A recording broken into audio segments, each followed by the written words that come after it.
今日係12月4號星期四，幫我出聲即日快遞同大家睇睇雲福苑5級大火後現場嘅搜索情況同埋前線人員嘅努力。大埔雲福苑世紀大火傷亡慘重，警方災難遇害者辨認組尋日12月3號已完成起火7座大廈內部嘅遺體搜索，暫時確認159人死亡，其中140具嘅遺體或者遺骸已由家屬初步確認身份，分別係49男91女，年齡由1至97歲，包括1名消防員。警務處處長周一鳴向傳媒簡報最新嘅情況時表示，由於災後嘅現場環境惡劣，前線人員面臨唔少嘅挑戰。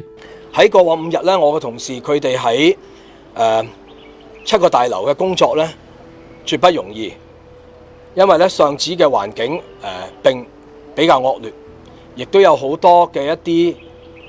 單位咧，其實已經係燒到變成灰燼，或者係一啲主力牆，佢係燒淨咗鋼筋，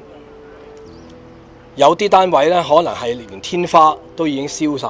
對於有報告失蹤者嘅單位，警方已經反覆搜索，但唔排除一部分嘅遇難者嘅遺體咧係無法尋獲。講到呢度，一個都欲戴根煙。我哋唔能夠完全排除，如果一個主力牆佢都得返鋼筋，會唔會有機會其實佢哋已經係變成灰燼？可能最終有機會有部分人士未必真係能夠俾佢屋企人辨認到。警方災難遇害者辨認組主管鄭家俊警司表示，喺搜索嘅現場，隊員無論體能定係心理都面臨好大嘅挑戰。喺體能上邊，隊員需帶同裝備徒步喺30幾層上上落落；喺心理上邊，現場嘅慘況對隊員帶嚟咧強烈嘅衝擊，要控制好情緒並唔容易。例如曾經喺一個樓層入邊發現咗數具嘅遺體，有大有細，有老有嫩，甚至可能係一家人嚟嘅。隊員要喺現場控制好自己嘅情緒，將呢啲遇難者帶出嚟。現場滿布沙石、泥濘、污水雜物，完整清理出遺體咧，絕對係唔容易啊！但係我哋嘅同事為咗呢啲遺體有更完整嘅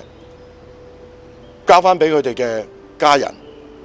佢哋係徒手去挖掘嘅。鄭家俊仲透露，有隊員喺現場咧曾經想喊，但為免阻礙工作嘅進展，所以將情緒壓抑。喺行動嘅期間，有同事得悉親人不幸離世，雖懷沉重嘅心情，及後仍主動聯絡請求歸隊工作。呢番熱誠令佢咧深深感動，向佢哋致敬。警方前線人員嘅無私付出令港人感動。有市民喺警隊 Facebook 嗰度咧就留言表示，感受到你哋係真心為市民服務。DVIU 各隊員，感謝你哋先放低自己，將死者家屬嘅心情咧放在前。願你們都喺工作後咧好好療愈。亦有市民話，走幾廿層樓搜索，冇強大嘅力量同埋責任心咧係無法完成嘅。感謝警方幫助遇害者親人，可以向佢哋作最後嘅告別。無情嘅大火奪走多名居民嘅寶貴生命，令人無比心痛。願逝者安息，生者堅強。亦都向所有鞠躬盡瘁、全力救援嘅前線人員致以崇高嘅敬意。